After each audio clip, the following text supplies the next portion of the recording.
What's up, guys? It's B from Two Town Aquatics.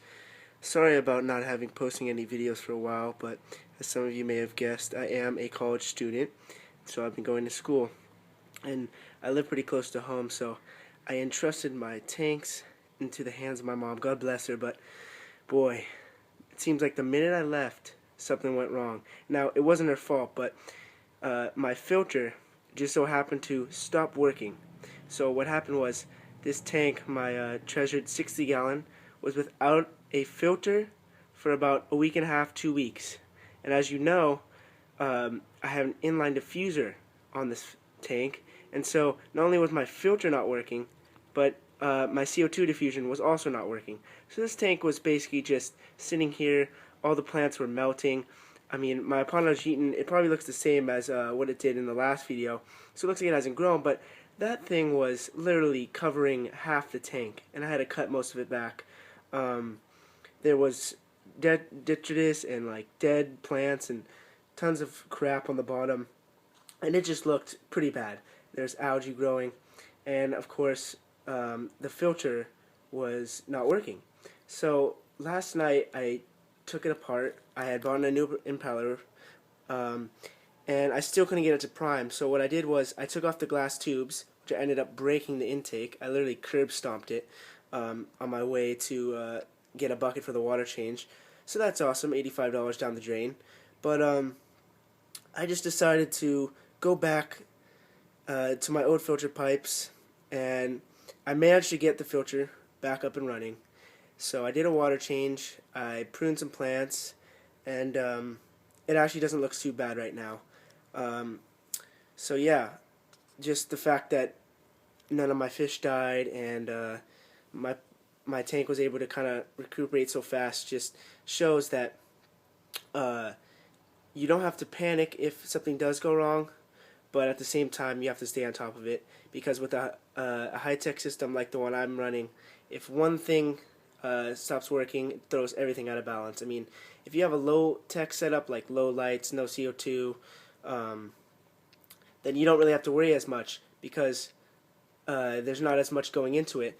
But in terms of my setup, the CO2 stops working, the lights stop working, or the dosing gets out of balance, everything is going to get screwed up. So the fact that my filter stopped working, and then of course the CO2 stopped working, really threw this out of balance. So I'm just kind of giving you an update, and I'm going to go also through my other tanks because there's been some changes.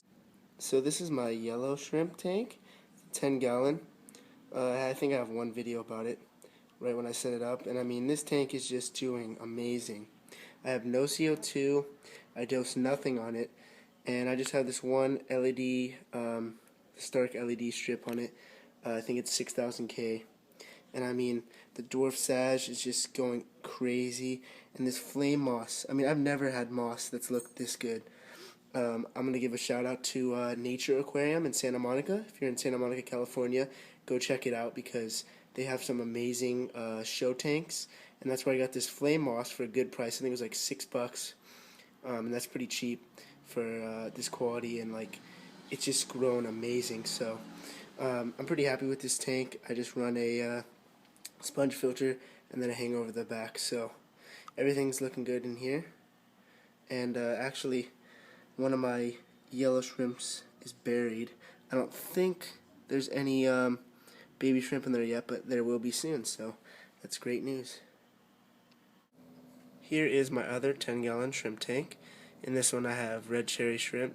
I just did a water change and some maintenance on it, as you see. And in this tank, I think I explained this in one of my other videos, maybe not. I started out and I had Java moss on the log, and I had I think I had Christmas moss and stuff, and then I found this huge moss ball and broke it up and kind of put it inside the rocks, and what happened was it kind of spread and it started growing this thick green algae. I think it's actually green hair algae, but it grows almost exactly like the moss ball, and it actually looks pretty nice. Right now I just did a water change, there's some stuff floating around, but the shrimp love it. They can just eat off anything in this tank pretty much. The only real moss I have in here is Pelia, and it's back there to the left. I just haven't really changed anything in this tank because the shrimp are breeding like crazy, and I don't really need to because this isn't a show tank, I guess. Just kind of here for breeding. And yeah, everything's doing pretty well in here.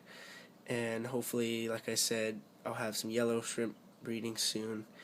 And I have 2 other tanks, but they don't really have anything in it. One has a few baby fish, and the other one actually has nothing in it yet because all my orange sun-kissed shrimp died in shipping, so I haven't been able to replace them or do anything with that because I've been at school.